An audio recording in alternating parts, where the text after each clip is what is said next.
This way you can Google it up and it'll show my name and it'll tell you about the past robberies. And for some reason, I never understood this. They call me the White Bag Bandit. And I thought back on it, I never had a white bag with me. And to this day, I honestly don't know why I was called the White Bag Bandit.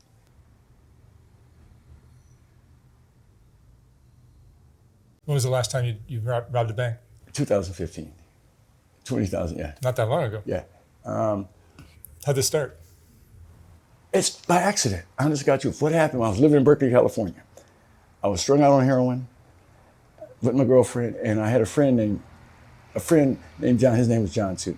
And he was a burglar, a white guy. He was a burglar. And I met this guy one night about 3 o'clock in the morning.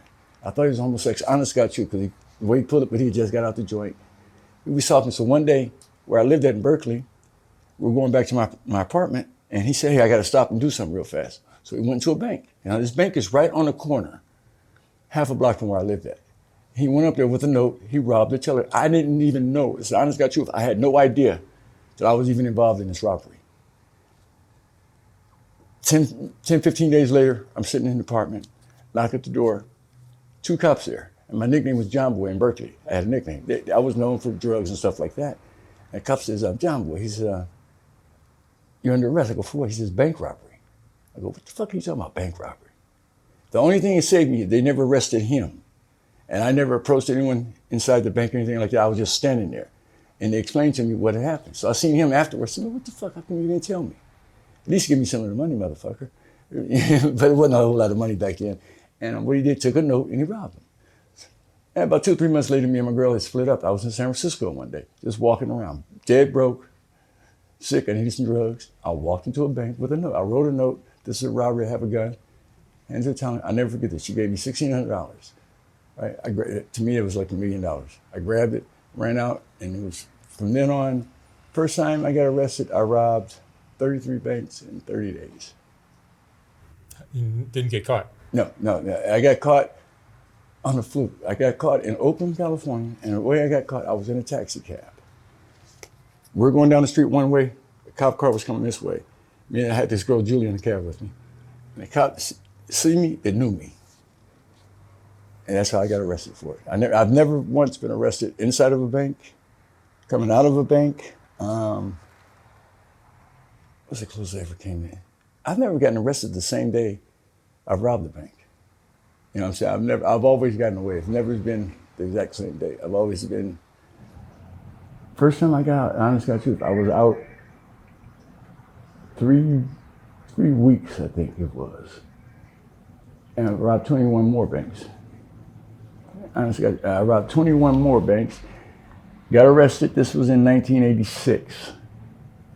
Got arrested, I did 13 years. I got a 13-year sentence then. I did 9 years on that sentence. Got out. Was out about another 6 months. And we robbed another, I think they said it was another approximately 30 banks or something. What's the secret to robbing a bank?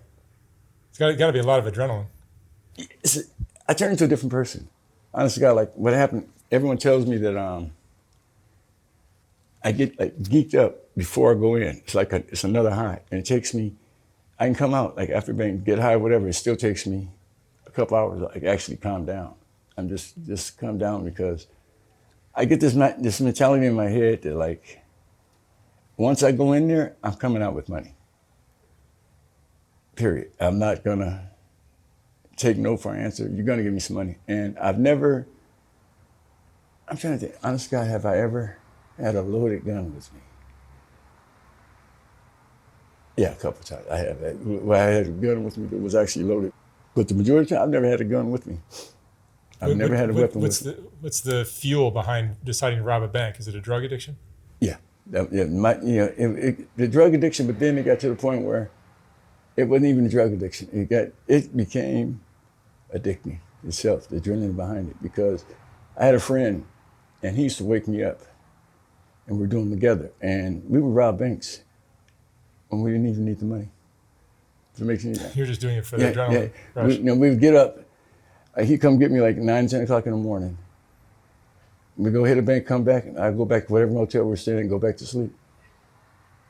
You know, wouldn't even count, we would count the money later on that day or something like that. It just got to be, like, I've never had a job in my life. Honest to God, I've never had a job in my life. I'm 62 years old. I'll be 63 in December. And I've done the majority of my life in prison. So, yeah, but like out here in the streets, no, I've never worked. And it's been, and people meet me and they'd be surprised at my life story because they say I don't look like that type. I'm not, and just, I don't know. How'd you grow up? Tell me about your family. Mother and father, okay, they separated when I was maybe 12 years old. But my father was always part of it. I would see him every day. I was the last child at home. I was the baby of the family. I was the last at home, so I was spoiled rotten. And what happened, I grew up right here in Los Angeles, over by Venice and Fairfax, that area over there. And gangbanging, this is like in the 70s, gangbanging just started becoming irrelevant. And so what they did, they decided to send me to San Diego to live with my sister, my older sister, live with her and her family. Maybe that'd keep me away from things. It got worse. My sister she passed away, but she was a devout Jehovah's Witness. And I remember I got in some trouble at school one time. And I was suspended. They put me in this Jehovah's Witness, it's like a group home, right? And the guy takes off a belt, he's talking about he's gonna whoop me or something. And I took off, I ran away from there, I came back to Los Angeles. My father said, okay, he'll send me up north to Oakland, live with my grandmother, because they were trying to keep me away from Los Angeles, the gangbanging and all that. And I go up north, I don't know if you know about Berkeley, California. I go to Berkeley one day, Telegraph Avenue. This is when the hippies, the flower child and all that, and fell in love with it. And from then on, I was like 16 at this time. And from then on, my life went straight downhill, straight downhill. Is that where drugs came into the picture? It started with LSD, marijuana, LSD, and I had a heroin connection. I had a nickname. I was the only black guy in the whole little group. My nickname was John Boy. Just like off the wall. That was this nickname. I was the youngest in the group. And I used to go buy heroin for this guy.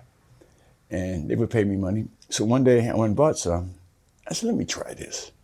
And he gave me a tiny bit. And I just, he shot me up. I tried it, hated it. I got sick as a dog, throwing up. So the next day I said, man, it couldn't have been that bad. I did it one more time and fell in love with it. I just got heroin, destroyed my life. Well, I destroyed it myself, but drugs played a big. And in school, I was a straight A student, honest to God. When I was in 5th and 6th grade, now it's Martin Luther King, but it was Santa Barbara Elementary School back then, on Santa Barbara and Western. That's where I went to elementary school. I was a tutor. They had me. I was tutoring kids in junior high school, and I was still in elementary school. And reading, writing, arithmetic was my thing. And but then drugs just destroyed everything. And right now, it's still destroying me because I'm on the outs with everyone in my family. I'm in contact with no one. And I was in contact with my brother, but that's kind of shaky too right now. Your drug now is fentanyl or heroin? Both. Both. And fentanyl is that's the worst thing they ever. Honestly, that's the worst thing they ever came up with. It sounds stupid me saying that because I use it, but I'm just being honest about it. It's and I've OD'd since, honestly, this year alone. Since January this year, I've OD'd 5 times. And one time they said that they thought I was dead. I OD'd right here on 9th and right across from Rouse. I think that's Hope Grant Park. Yeah, right there in the park. And I woke up in the ambulance. And you seem sensible enough to understand how dangerous it is and how destructive it is, but it's not as easy to just quit, right? That's the problem. I understand how it's dangerous. I know I know I'm killing myself, but I just can't stop. Honestly, I go through these periods where I hate it, but I love it. if it makes any sense. I'm saying, if that makes any sense. A person would have to actually go through it to understand what I'm saying, to like where you're doing something that you know is no good for you. But you do it anyway. But you do it anyway. You been in love before? Excuse me? Have you been in love before? Yeah, oh, yes. Oh, yeah. My first love was, I ruined her life. Well, I said we ruined each other's life because she was more of a heroin addict than I was. And we had a son, and never saw him. Well, I saw him once when he was born, and we had him adopted. We adopted him out, and she was really my first and only love. She was, we had a love-hate relationship. To like, we would be together, split up, but we're always together. No matter who I was with, she was always a part. She was always in the picture, and I was always in the picture with her and stuff like that. And I heard from her right before I got out of prison last time in 2015. I heard she, out of the blue, I don't know where it came from. She had wrote me a letter. I was in prison. I don't know how she found me or what, and she had wrote me a letter saying she was in San Francisco, and I never bothered to look it up because at the time when I got out of prison, I had this big in my head that I was going to straighten up, do everything right. I'm not going to mess with no drugs, no nothing. And I come home, and my father was fighting cancer at the time. And this is how the bank robberies happened. The last one was happening. And he was at Veterans Hospital in Santa Monica. And every day I was in a halfway house. I just come home from prison, and I would take a bus to go see him at the hospital. Every day I go to Veterans VA Hospital to see him. And we go down, the bus goes down Wilshire. And one day, honestly got you, I'm looking out the window, and I see this bank on the corner. And I got off the bus, went there with a note, robbed it, didn't have a car, a driver, nothing, no way to figure out how to get out of Beverly Hills after I robbed this bank. And I went inside, robbed the bank, came outside, it was a cab sitting outside. I got in the cab, went to Veterans Hospital. I went to the hospital to see my father. And I'm counting his money in his hospital room. You make it sound like he's just stopping to buy a pack of cigarettes. At the time, that's what, to this day, I don't know what made me do that. Honestly, I do not know what made me get off that bus. Do you have a self-destructive streak? Yeah, I think I do. As a matter of fact, it's not, I know I do. Because the bank robberies, the drug use, I'm one of those person to destroy everything good. I do. For some reason, it's just like, once I'm doing something and it's really good, I do something to destroy it. To sabotage yourself. Every time. I'll meet a person, something like a girl or whatever, we're good, I'll steal from her, something. I'll do something stupid. Is it not believing you deserve the good fortune that's come your way, or? I can't answer that because I never really thought about it as far as not deserving anything. I've never really had anything that I've earned, if it makes any sense. I mean, everything I ever had in my life, I've taken. And it gets to the point where, like, people start believing in me. Like, I can do good, I can do this, I can do that. And then I have to do something just to show them, I tricked you. And I don't know why I do that. And then, I always regret it later, but at the time, I don't think. And all I know is, okay, I'm broke, I need some money, I want to go get high. Right? I don't think about no repercussions, no nothing. All I think about is the here and now. And later on, and I'm really messed up in the head because I have no sympathy button. I've never felt bad about anything. And I don't understand why. I've never felt bad about anything I stole, anyone I ever stole from. Do you believe in karma? Yeah, I really do. I really, and I had a dog. We named that dog Karma. Honestly, we had a dog. I named her Karma. But karma to me was like, anytime something good happened for me, I blame it on karma. But if it was bad, I blame it on bad luck. If it makes any sense. To me, like, we used to say karma was like, say I go out and rob a bank and I get a bunch of money. you're addict with me. I'll go out and get you high. I'm showing good karma now because I'm spending. Now that was our definition of karma because I'm going out and getting you and a bunch of other people high. That's good karma to me because then when something bad happens and something good comes back, oh, that's that good karma coming back for me looking out for you. If you had your life to live all over again, what would you have done differently? Stayed in school. Stayed in school. I dropped out of school when I was in the 9th grade. Honestly, I stayed in school. And do you wish you'd walked a straighter path? Most stayed out of prison? Most definitely. Yeah. Most definitely. I tried. One other thing, like I was 18 years old, and 18 or 19, and I went and joined the Army. It's the truth. This is crazy. I went and joined the Army. I got to the point where I got sworn in and everything. The night I was in Oakland, California, we were supposed to leave that morning. I was supposed to be down at the Oakland HC's building at 6 o'clock that morning. I was supposed to go into South Carolina, Fort Jackson, South Carolina for basis for drill, and I got arrested that night. The same night I was supposed to leave, I got arrested for some BS, and the Army turned me down after that. And from then on, it was. If I would have went to the Army, it would have been a whole lot different. Do you have friends? I have associates. Yeah, honestly, yeah, because I can't say, because like out here on the streets, no friends. What are you afraid of? Myself.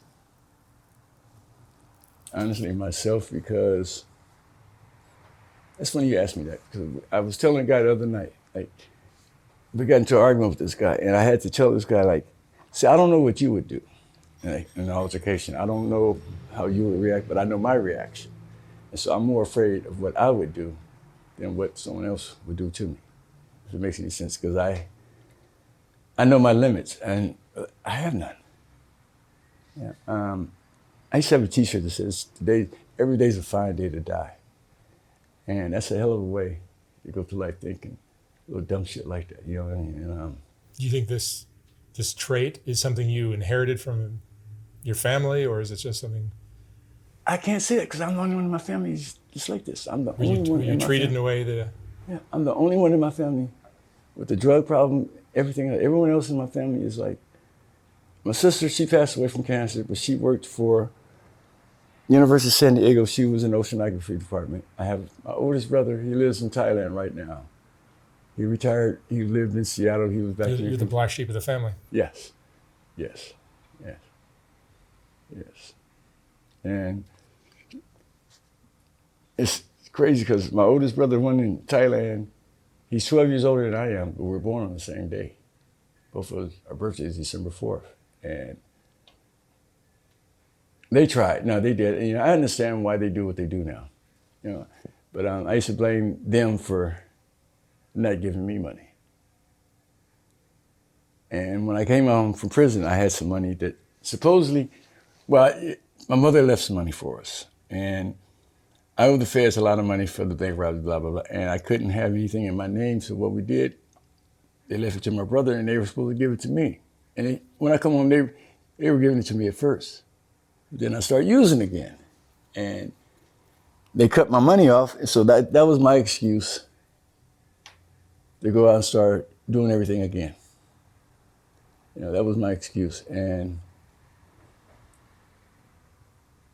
I've been out now 2 years. Honestly, I've been out, June made 2 years. This is the longest I've ever been out on the streets in my life without going to jail. And I haven't thought about robbing or anything like that. I'm actually scared now of going back to jail. And like I said, I'll be 63 years old in December. And it's a hell of a time I want to start living. Is there a chance you could just turn the corner, rob a bank, and end up? Yeah, it could happen anytime. Honest to God. Because I have. Is there like an angel on your shoulder and a devil on the other? Yeah. And it's been days where I say, if something doesn't happen by a certain time, blah, blah, blah, I'm going to go out and rob something. And I haven't done it, but I'm afraid that I will, honestly, because. What stops you from doing something honest? I've tried, honest to God. It seems like every time, my patience, for one thing. Robbing a bank is fast money. Yes, and what I mean by my patience is like, I come home and I want things now. Are you ADHD? You know, I want things right now. Like I want an apartment, I want a house, whatever it is I want. I want it. And when it comes to like working, having to wait for a paycheck, things like that, I don't know anything about that. You know, I was just used to this. Everything I'd ever done was right then and there, cash money right there. And I come home, cell phones, credit card. I don't know nothing about none of this stuff. Were you treated differently than your siblings? Yeah, yes, yeah. In what way? I was spoiled to death. I was the last one at home, and I did what I wanted to do. As far as like, I was in school, but no, I had no supervision. My mom worked, my father worked, and like I was just always by myself. And I just came, I came and went as I wanted to, on my own, and I never had to really answer up to anything. And whatever I wanted, I get. And I had a grandmother, my father's mother. If I wanted something, and I tell my father I wanted it, he wouldn't get it for me. I tell my grandmother, and she'd make him go buy it for me. And she would tell me, if he don't get it, I'll get it for him. I was 16 years old, and I never forget this, and I wanted a car. So my father went out and got me a 76 Thunderbird, right? And I had that car like a month and a half. I wanted a motorcycle. And I wanted a motorcycle. And I told him I wanted a motorcycle. He said, I just bought you a car. I'm not getting you a motorcycle. Went and told my grandmother. 2 weeks later, I had a motorcycle sitting in the front yard. You know, things like that. And I kept that motorcycle for fucking a month. And I'll never forget that. I sold it for $25 automatic and $200 in cash. Yeah. When did your dishonest behavior first start showing itself? Teenager? Not younger than I would say. I stole money out of my mother's purse when I was like 8 or 9 years old, honestly. Yeah, I was really, really young. I was adolescent. I stole money out of her purse. I don't know what made me do it, where it come from, but I just did it. And it was always to the point where like I was that guy in school because I had money. I always had money in my pocket. I'm buying the girls all the candy and stuff like, you know, I'm buying all the candy, all the treats and stuff like that. I was good. You're generous. I'm the one that's always looking off. I had, and they would always look up to me because I always had money. You carry around a lot of subconscious guilt? Yes. Yeah. Yes. Because everything you have, you kind of got it dishonestly. Honestly, I haven't. I'm trying to think. I haven't really had nothing in my life that I've gotten honest. Honestly, everything I've ever done has been dishonest. Everything. And true story. I met a guy. I get out of prison, and they have a program called Emerging Leaders. It's Emerging Leadership Academy out of. And the guy that started is he's an ex-cop. Well, he was a sheriff. And he started this program for people coming out of prison. So we would sit down one day, and it just struck me one day. I'm sitting at a Denny's restaurant with this cop, eating breakfast with him. And I'm talking to him, just like I'm talking to you. And I said, damn. If you would have told me 5 years ago that I would be sitting in a restaurant with a sergeant from the sheriff's department and enjoying it and actually liking.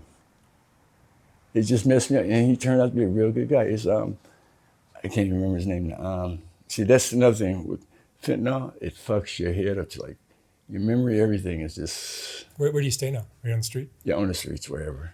Like last night, yeah, wherever I sleep, wherever I can. Really? Yeah.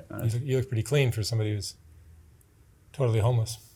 Well, we try to. They have right down the street. That's what they have the refreshment center. I go shower and stuff every day. You get a shower, shave, they wash your clothes and stuff like that. And so I try to. You can look pretty respectable. It's a little saying like I'm homeless but not hopeless. I try to keep my appearance. Do you still have hope of maybe walking a straight line one day? Yeah. I really do. I really do. What would change your behavior?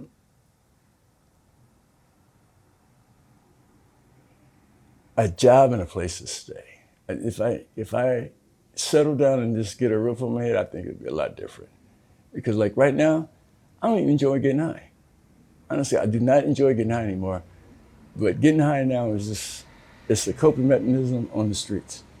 it's the way I deal with how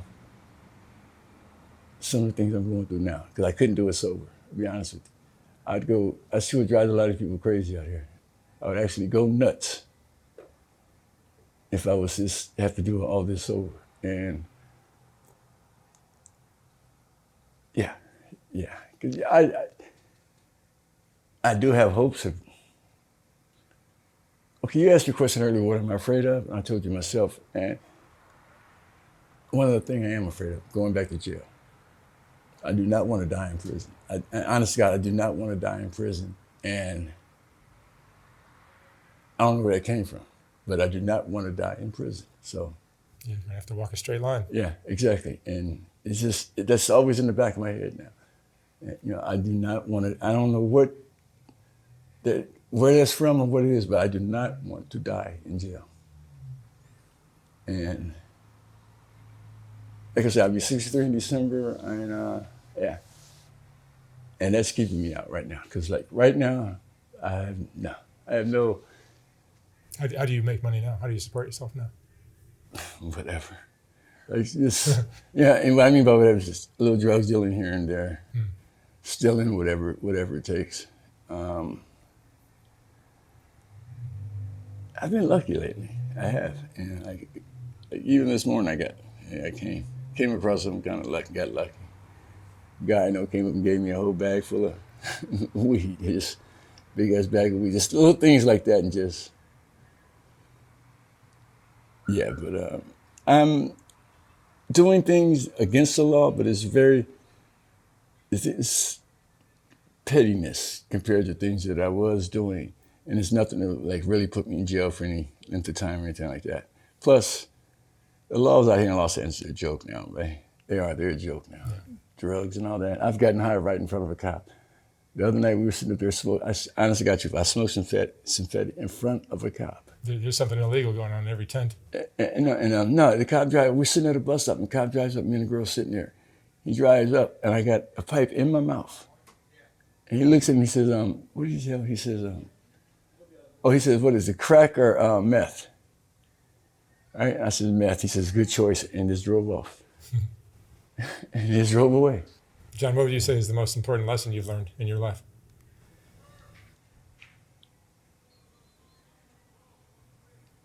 Most important lesson is don't listen to yourself, to myself. Because what I mean by that is, see, I'm my best friend, but I'm also my worst enemy. And I need to start trusting